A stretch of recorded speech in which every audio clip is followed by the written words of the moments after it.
ওই মা বাবার চেহারাটাও কি মনে পড়ে না? কবরের মধ্যে রেখে কেমনে আরামে ঘুমাও। তোমার আমার মা জীবনে কত কষ্ট করেছে, একটু চোখ বন্ধ করে খেয়াল করো বাবারা। ওই মা বাবার জন্য চোখের পানি ছেড়ে দোয়া করেন।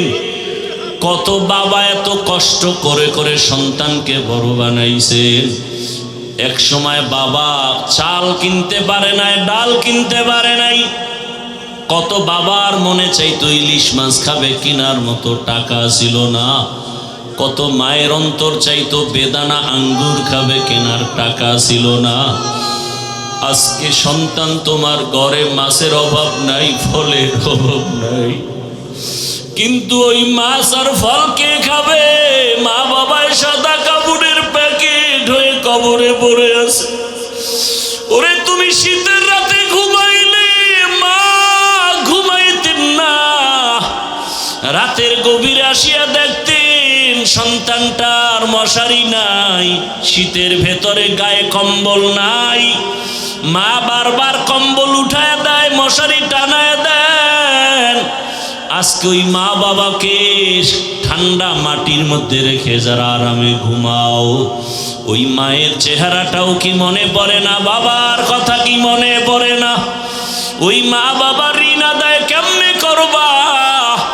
চোখের পানি ছেড়ে আল্লাহর কাছে কান্না করে দোয়া করো। আর যার মা বাবা বেঁচে আছে, ও আমার যুবক বাবারা, দোয়া নিও। ওই মা বাবার দোয়া ছাড়া জীবনের সফলতার দরজা খুলবে না রে বাবা। ও আমার কলিজার যুবক, ওই মা বাবারে কষ্ট দিও না রে বাবা। যদি বাবাকে পাও, হাতটা ধইরা দোয়া নেওয়ার চেষ্টা করিও।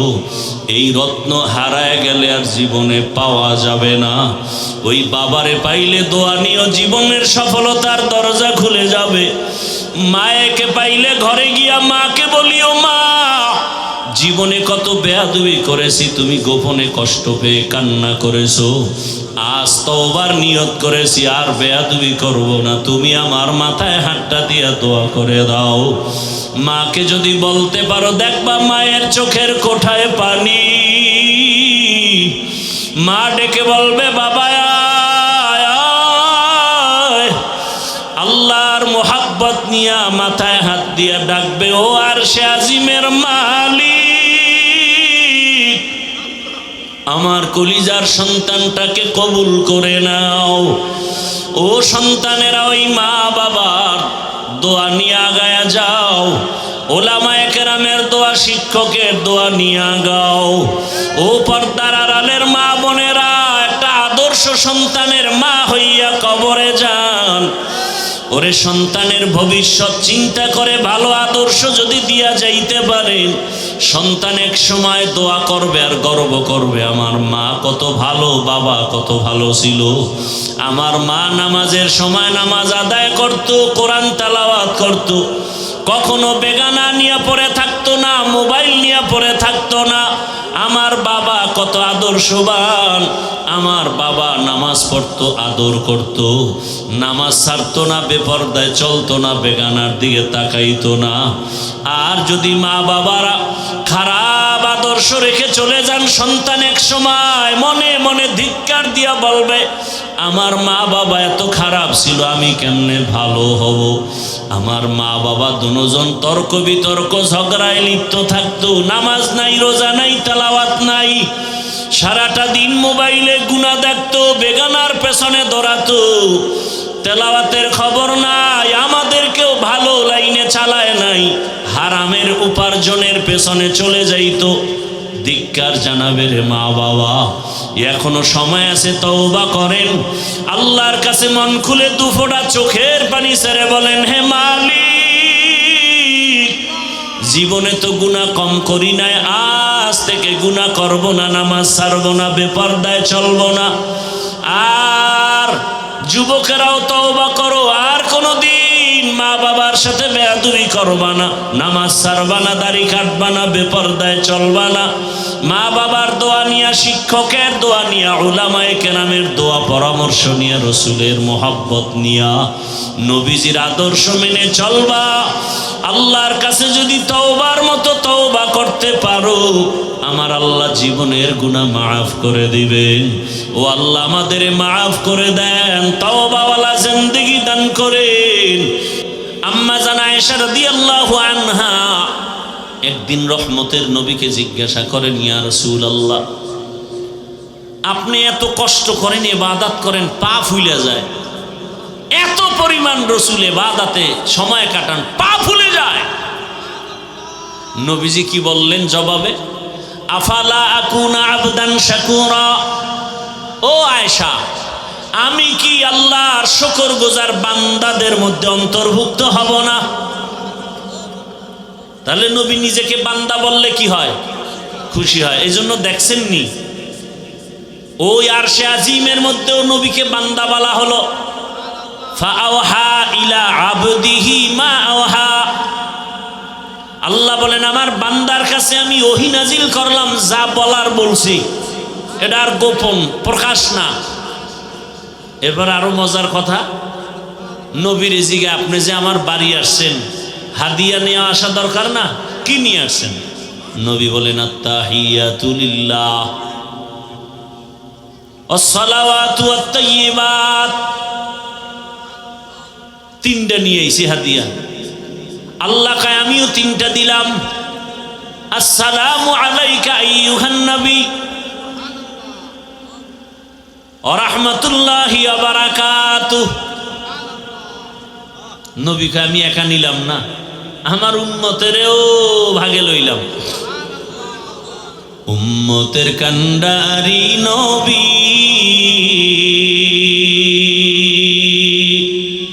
কাঁদছেন উম্মতের লাগি, এখনো কাঁদেন নবীজি শুয়ে মদিনার পানে। নবী বিনে কে তারাবে পুলসিরাত মিজানে, নবী বিনে কে তারাবে পুলসিরাত মিজানে। রহমতের নবী যখন বললেন আমার উম্মতেরও শামিল করি, আসসালামু আলাইনা কন না কেন, ওয়া আলা ইবাদিল্লাহিস সালিহিন। এইবার আল্লাহ কয় এই ফেরেশতারা শুনছুনি এখানে আমার বন্ধু কি বলছে? কয় হ্যাঁ। তোরাও সাক্ষী দে। ফেরেশতারাও বলল আশহাদু আল্লা ইলাহা ইল্লাল্লাহু ওয়া আশহাদু আন্না মুহাম্মাদান। কারা কইছে এই কথা? ফেরেশতারা। খেয়াল করেন কিন্তু, আশহাদু আল্লা ইলাহা ইল্লাল্লাহু আন্না মুহাম্মাদার রাসূলুল্লাহ, মুহাম্মাদান কইয়া ফেরেশতারা থেমে গেছে। মুহাম্মাদান আবদুহু ওয়া রাসূলুহু। এখন কয় আল্লাহ কয় ফেরেশতারা থামলা কেন? কয় কি বলবো? রাসূলুহু কয় না। কি বলবা? কয় আবদুহু বল আগে, পরে রাসূলুহু। কারণ আমার হাবিব নিজেকে বান্দা বললে খুশি হয়, এজন্য আব্দুহু আগে বলো, রাসূলুহু পরে। আমার বন্ধুরটা আগে আনো, আমারটা পরে নাও। আমার বন্ধু চায় বান্দা বলি, আর আমার থেকে দেওয়া রসুল। বন্ধুরটা আগে লাগাও আব্দুহু, পরে আমারটা লাগাও রাসূলুহু। নবীকে আল্লাহ বান্দা বলার কারণ আর একটা হলো। দ্বিতীয় কারণ, দুনিয়াতে আল্লাহ মানুষ বানাইছেন, বান্দার সাথে মালিকের সাথে একটা মোহাব্বতের মিলন মেলা আছে, একটা সূত্র আছে। কেন আল্লাহ মানুষ বানাইছেন? ইবাদতের জন্য। যারা ইবাদত করে তাদের বলে বান্দা, আব্দ। আর যার ইবাদত করে তিনি হলেন মাবুদ। আর কাজের নাম ইবাদত। দুনিয়াতে যত ইবাদত করনেওয়ালা বান্দা আছেন, এর মধ্যে শ্রেষ্ঠ ইবাদত করনেওয়ালা হলেন আমার নবী। আমার নবীর মতো ইবাদত করনেওয়ালা কেউ কেমন ইবাদত করেন আল্লাহ, শোনাবো একটা ঘটনা, না ধৈর্য হারায় ফেলছেন? ও পর্দার আড়ালের আম্মা জানেরা, বোনেরা, একটু ভালো করে শুনেন। রহমতের নবী কত মায়ার নবী। আম্মা জান আয়েশা রাদিয়াল্লাহু আনহা নবীর ঘরে, নবী একদিন এশার নামাজ পড়ে ঘরে ঢুকলেন। আম্মা জান আয়েশা রাদিয়াল্লাহু আনহা বলেন, দুনিয়ার সব মানুষের একটা সূর্য সকালবেলা পূর্ব আকাশে উদিত হয়, আর আমি আয়েশার একটা স্পেশাল সূর্য আছে, এশার নামাজের পরে আবার হুজরায় উদিত হয়। আবার মায়ার নবী আম্মা জান আয়েশা বলেন, আমি একদিন চিকন একটা সুই নিয়ে সেলাইয়ের কাজ করতেছি, হঠাৎ সুইটা পড়ে গেল, আগুন নাই, বাতি নিভে গেছে, তেল নাই, আমি সুইটা পাই না, অপেক্ষা করতেছি অন্ধকারে, হঠাৎ আমার সূর্য ঘরের মধ্যে চলে আসে। রহমতের নবী ঘরে আসা মাত্র আমার ঘরটা আলোকিত হয়ে গেছে। আমি সুইটা দেখি খুঁটির গোড়ায় পড়ে আছে। মায়ার নবী ঘরে আইসাই বলে, ও হুমায়রা, নাম কি? আয়েশা, নাম কি? নবী মাজা কইরা মায়া কইরা ডাকছেন কি? হুমায়রা। কারণ আম্মা জান আয়েশা রাসূলের সাথে বিবাহ হয়েছে 6 বছর বয়সে, আর আম্মা জানের 9 বছর যখন বয়স রাসূলের ঘরে আসছেন। 18 বছর যখন বয়স তখন নবী চলে গেছেন। হিসাবটা বুঝে থাকলে বলে 6 বছরে বিবাহ হলো, 9 বছরে আম্মা জান নবীর ঘরে গেলেন, আর 18 বছর বয়সে রাসূল দুনিয়া থেকে চলে গেলেন। আম্মা জান রাসূলের ঘরে সংসার করলেন কতদিন? কয় বছর? আম্মা জান আয়েশা মাত্র 18 বছরের নারী, নবীর সোহবত পেলেন মাত্র 9 বছর। আম্মা জান বলেন, আমি এই 9 বছরে রাসূল থেকে কি পাইছি শুনো। ও পর্দার আড়ালের আম্মা জান আয়েশা রাদিয়াল্লাহু আনহা বলেন, আমি 9 বছর রাসূলের ঘরে থেকে আমি 2000-এর উপরে হাদিসের হাফেজা হয়ে গেছি। কোরআনের ভেতরে বড় তাফসীর করেনওয়ালা আম্মা জান আয়েশা। আম্মা জান বর্ণনা করেন আর বলেন, নবী আয়েশা ঘরে ডাক দিয়া বলেন, ও হুমায়রা, আমি তো খুশি। নবী মুস্কি হাইসা কয়, আজকের রাতের জন্য আমাকে একটু ছুটি দিবেননি? আমি আয়েশা পেরেশান হয়ে গেলাম, নবী আমার কাছে ছুটি চায়। তো ভাবছি বোধহয় কোনো বিবির ঘরে যাবেন। আমি মুস্কি হাসলাম, ইয়া রাসূলুল্লাহ, আপনি কোথাও যাবেন আর আমি না বলবো, এটা কেমনে হয়? কারণ আমার আব্বা আবু বকর আপনাকে জোর করে আমাকে দেন নাই। আপনার ঘরে আমি আয়েশা আসার পেছনে আমার আল্লাহর ইশারা। ইয়া রাসূলুল্লাহ, আপনাকে সময় দিব না মানে? আম্মা জান আয়েশা বলেন, আমি ভাবতেছি নবী বোধহয় কোথাও যাবেন, কিন্তু না, আমি শুয়ে পড়লাম আগের অভ্যাস অনুযায়ী। রহমতের নবীকে দেখি চুপচাপ, কোথাও যান না, কি যেন ভাবতেছেন একা একা।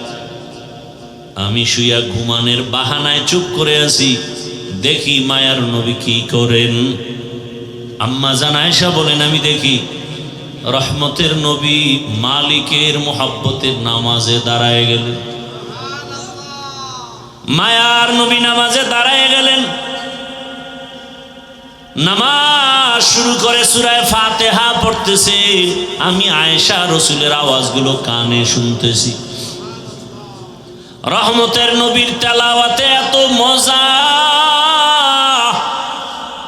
আমার ঘুম ভেঙ্গে আমি তাকায় আছি, রহমতের নবী তেলাওয়াত করে নামাজে। কিন্তু আমি আবার ভয় পেয়ে গেলাম। আমি জীবনে যতবার দেখছি রাসূল নামাজ আদায় করে, কিন্তু আজকে দেখি ভিন্ন। রহমতের নবী নামাজে অঝোর ধারায় কান্না করতেছেন, কান্না কান্না, দাড়ি ভিজে ভিজে চোখের পানি পড়ে। নবী তেলাওয়াত করে আর কাঁদেন। কোরআনে হাকিমের বড় সূরা সূরা বাকারা তেলাওয়াত শুরু করলেন। মনে করলাম অর্ধেক গিয়ে রুকুতে যাবেন, কিন্তু দেখি না, নবী কাঁদেন আর তেলাওয়াত করেন। করতে করতে পুরা সূরা বাকারা, এত বিশাল সূরাটা শেষ করে ফেললেন। ভাবলাম এবার নবী রুকুতে যাবেন, দেখি না পরের সূরাটাও শুরু করলেন। নবী তেলাওয়াত করতেছেন আর কান্না করতেছেন। এর পরের সূরাটাও তেলাওয়াত করলেন। অঝোর ধারায় রাসূলের কান্না। আমি আয়েশা ভয় পেয়ে গেলাম, মনে হয় রহমতের নবী জীবনের শেষ নামাজ বুঝি আদায় করতেছে। এত কান্না। রহমতের নবী মাত্র প্রথম রাকাতে এতগুলো সূরা পড়িয়া দীর্ঘ সময়, রাত অনেক পার হয়ে গেল, নবী সবে মাত্র রুকুর মধ্যে গেলেন। ভাবলাম নবী রুকু তাড়াতাড়ি করবেন। নবীকে জীবনে আমি এত দেরি করতে দেখি না, এত দেরিতে রুকুতে গেলেন আর দেরি করলেন। ভাবলাম মনে হয় নবী উঠবেন না। অনেক সময় পার হয়ে গেল, কান্না তো বন্ধ নাই। এক পর্যায়ে রাসূল দাঁড়ায় গেলেন। রুকু থেকে দাঁড়াইয়া কান্না অবস্থায় আবার সিজদায় চলে গেলেন। মাত্র প্রথম রাকাতের প্রথম সিজদায় গিয়া নবী এত মায়ার কান্না শুরু করলেন। নবী মাথা উঠান না। আমি ভয় পেয়ে গেলাম নবীর জীবনের শেষ নামাজ নাকি। আমারও ভয়। রহমতের নবী প্রথম রাকাতের প্রথম সিজদায় পড়ে আছেন, কান্না। নবী মাথা উঠান না, উঠান না, উঠান না। হঠাৎ করে আমি আয়েশা কান সোজা করে শুনি মসজিদের হুজরার বাহিরে বেলালের কণ্ঠের আওয়াজ। বেলাল ডাক দেয় প্রতিদিন, আজও ডাক দিয়া কয়, ইয়া রাসূলুল্লাহ, আজ নামাজের ফজরের সময় কাছে, তাড়াতাড়ি প্রস্তুতি নেন ফজরের নামাজ আদায় করার জন্য। নবী এখনো প্রথম রাকাতের প্রথম সিজদায় পড়ে কান্না করেন। এখনো দ্বিতীয় সিজদা করেন নাই, দ্বিতীয় রাকাতও পড়া হয় নাই। রহমতের নবীর কান্না মনে হয় পুরা ঘর নামাজের জায়গা ভিজে গেল। রহমতের নবীকে আমি জিজ্ঞাসা করি, ইয়া রাসূলুল্লাহ, আপনি এত কাঁদেন, আপনার তো কোনো গুনাহ নাই, আপনাকে প্রায় দেখি আপনি কান্না করেন। আমার নবী বলেন, আয়েশা, আমার কলিজায় কত ব্যথা তুমি জানো না রে আয়েশা। রহমতের নবী বললেন, ইয়া রাসূলুল্লাহ, আপনার জীবনে তো বহু কষ্টের কথা শুনছি, এমন কোন কষ্ট আছে নাকি যে বারবার আপনার দিলের মধ্যে আঘাত করে? মায়ার নবী কান্না করে কয়, আয়েশা, জীবনের কষ্টের কথা শেষ করা যাবে না রে আয়েশা। 3টা বছর পর্যন্ত আমার কওমের লোকেরা গৃহবন্দী করে রাখছে, পানি দেয় নাই, খানা দেয় নাই, গাছের পাতা চাবাইয়া চাবাইয়া পেটের ক্ষুধা নিবারণ করেছি, পেটে পাথর বেঁধেছি। ও আয়েশা, এত কষ্টের মাঝে আমার সব থেকে বেশি মনে পড়ে তায়েফের জমিনের পাথরের আঘাত। আমি যখন কালেমার দাওয়াত নিয়ে তায়েফের জমিনে চলে গেলাম, ওই তায়েফের বেঈমানেরা ছোট ছোট বাচ্চাদেরকে লেলিয়ে দিয়েছে। ওই তায়েফের ছোট ছোট বাচ্চাগুলো পাথর হাতের মধ্যে নিয়ে আমার শরীরে বসা পড়ে না, বাসি পড়ে না রে আয়েশা। ওই তায়েফের ময়দানের ছোট ছোট বাচ্চাগুলো এত জোরে জোরে পাথর মেরেছে, মনে হয় যেন পাথরের আঘাতে বৃষ্টির মতো আমার শরীর থেকে রক্ত পড়িয়া জুতা মোবারক আটকায় গেছে। আমার ওই কাফেরদের বাচ্চাদের পাথরের আঘাত আমার শরীর থেকে রক্ত পড়িয়া জুতা আটকায় গেছে, আমি সহ্য করতে পারি নাই। আসমান থেকে আমার আল্লাহ জিবরাইলের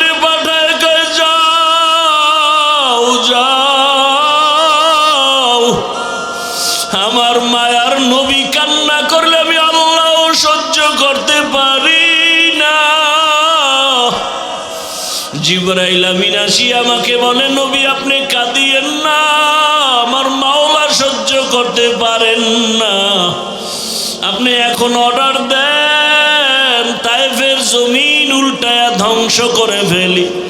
মায়ার নবী বলে, ভাই জিবরাইল ওদের মারিও না, ওরা জানে না আমি কেমন, ওরা জানে না আমি কেমন, আমি কত বড় অসহায়, আমি কত বড় ইয়তীম। এই তায়েফের মানুষ জানে না আমি যে বাবা হারা সন্তান। আমি দুনিয়াতে আসি একবারও বাবা বলে ডাক দিতে পারি নাই, বাবার আদর থেকে আমি বঞ্চিত, মায়ের আদর থেকে আমি বঞ্চিত। ও জিবরাইল এদের মারিও না। ও আয়েশা, ওই তায়েফের কথা মনে পড়লে আমি আর সহ্য করতে পারি না রে আয়েশা। শরীর থেকে কি পরিমাণ রক্ত জমিনে পড়ে গেছিল। আমি অসহায়, আমার বাবা নাই, আমার মা নাই, দাদাও চলে গেছে, এত কষ্টের জীবন আমার। আমার রব আমাকে এত আদর করেছেন, ওই মা হারা বাবা হারার ভেতর আমি আমার রবেরে ভুলি নাই। ও পর্দার আড়ালের মা বোনেরা, ও বৃদ্ধ বাবাজিরা, ও যুবক বাবারা, এই ময়দানে কত আল্লাহর বান্দা আছো, মা নাই, বাবাও নাই। আজকে মা হারা বাবা হারা সন্তানের কলিজায় কত আঘাত। এই মা বাবার চোখের পানি আর দোয়া ছাড়া মানুষ হওয়া সম্ভব না রে বাবা। ওই মায়ের চোখের পানি, বাবার চোখের পানি আর কষ্ট আজ আল্লাহ চেয়ারে বসাইছেন। ওরে মা বাবার জীবনের কষ্টের ঋণ আদায় করা যাবে না রে সন্তান। আমার মায়ার নবী কাঁদেন মা হারা বাবা হারা হয়ে। ও এতিম সন্তানেরা, গুনাহের কারণে দিলটা পাথর, চোখে পানিও নাই, কান্নাওয়ালা চক্ষু দান করেন। আল্লাহ আমাদের জীবনটাকে রসুলের আদর্শে গড়ার তৌফিক দান করেন, আমিন। আলহামদুলিল্লাহি রাব্বিল আলামিন, ওয়াসসালাতু ওয়াসসালামু আলা সাইয়্যিদিল আমবিয়া ওয়াল মুরসালিন ওয়া আলা আলিহি ওয়া আসহাবিহি আজমাইন। ইয়া আরহামার রাহিমিন, ইয়া আরহামার রাহিমিন, ইয়া আরহামার রাহিমিন। রব্বির হামহুমা কামা রব্বায়ানি সগীরা। ও দয়ার মালিক, গুনাহের বোঝা নিয়ে আপনার দরওয়াজায় হাজির। আয় আল্লাহ, ময়দানে আমার মতো গুনাহগার কেউ নাই। আমার গুনার খবর কেউ জানে না, আপনি জানেন। গুনাহের কারণে আমার হাত না পাক, আমার চোখ না পাক, আমার জিহ্বা না পাক, আমার অন্তর না পাক। আয় আল্লাহ, তওবার নিয়তে আসছি, আর গুনাহ করব না রে মালিক, আর গুনাহ করব না, আর গুনাহ করব না। আয় আল্লাহ, গুনার কারণে দিলটা পাথর, চোখে পানি নাই, কান্নাওয়ালা চক্ষু দান করেন আল্লাহ। আয় আল্লাহ, গুনার কারণে আমাদেরকে ফিরাইয়া দিয়েন না, রাগ করিয়েন না। আয় আল্লাহ, আমরা তওবার নিয়ত করেছি, আর গুনাহ করব না রে আল্লাহ। এ জীবনে না করিলাম বন্দেগি, গুনাহ করে কাটাই না জিন্দেগি, গুনাহ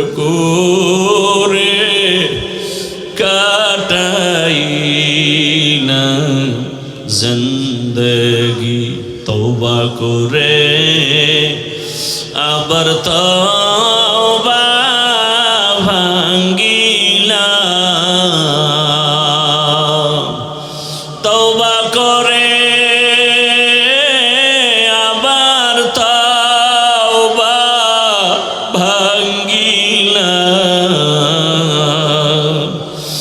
অবশেষে খাঁটি তওবা করিলাম, অবশেষে খাঁটি তওবা করিলাম। সকলেরই দরজা হইতে ফিরিয়া আপনারও দরজায় রইলাম পড়িয়া। আপনি যদি মাফ না করেন বান্দারে, বলেন আপনার বান্দা যাবে কার দ্বারে। গুনাহ করেছি আর তো গুনাহ করব না, গুনাহ করেছি আর তো গুনাহ করব না। দয়া করে মাফ করে দেন রব্বানা, দয়া করে মাফ করে দেন রব্বানা। আয় আল্লাহ, আমরা গুনার বোঝা নিয়ে আসছি, খালি ফিরাইয়া দিয়েন না রে আল্লাহ। জীবনের গুনাহ মাফ করে হেদায়েতের নূর সিনায় দান করেন আল্লাহ। আয় আল্লাহ, সারা দুনিয়াবাসীকে মাফ করে দেন, প্রবাসীদেরকে হেফাজত করেন, বাংলাদেশ ইসলামের জন্য কবুল করে নেন। আয় আল্লাহ, উলামা তোলাবা উলামা মাশায়েখদের এখন এক বানায়া দেন।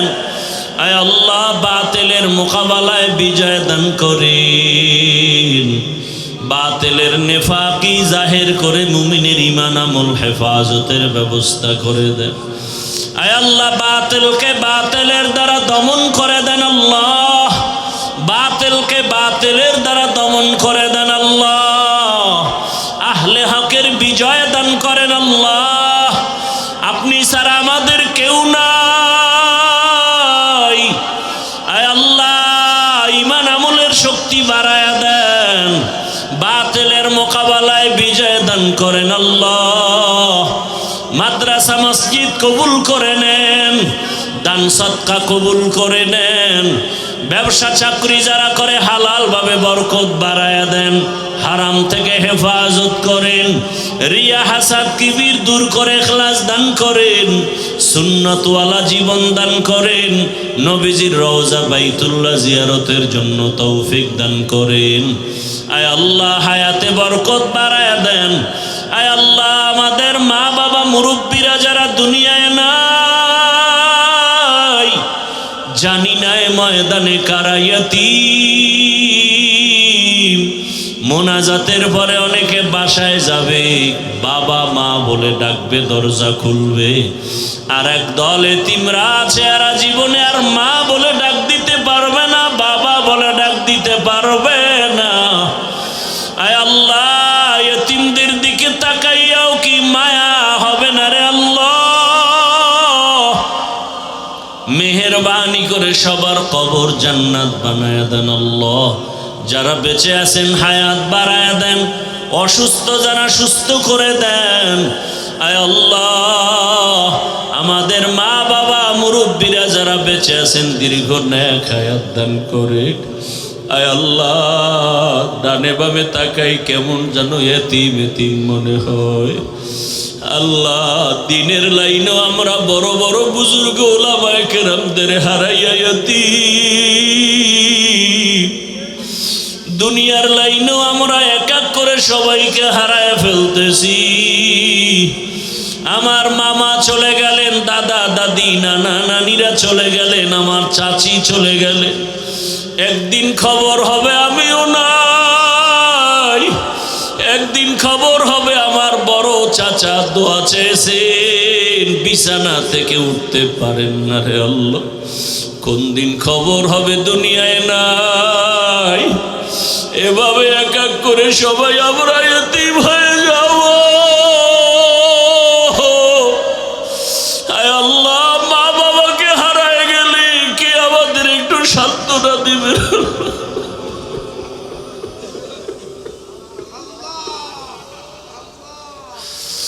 আল্লাহ, যার বাবা বেঁচে থাকিয়া যদি বিছানায় অসুস্থ থাকে, ছেলের কলিজাটা বড় হয়ে থাকে। বাবায় বিছানায় থাকলেও মনে হয় একটা গাছ আমাকে ছায়া দিতেছে।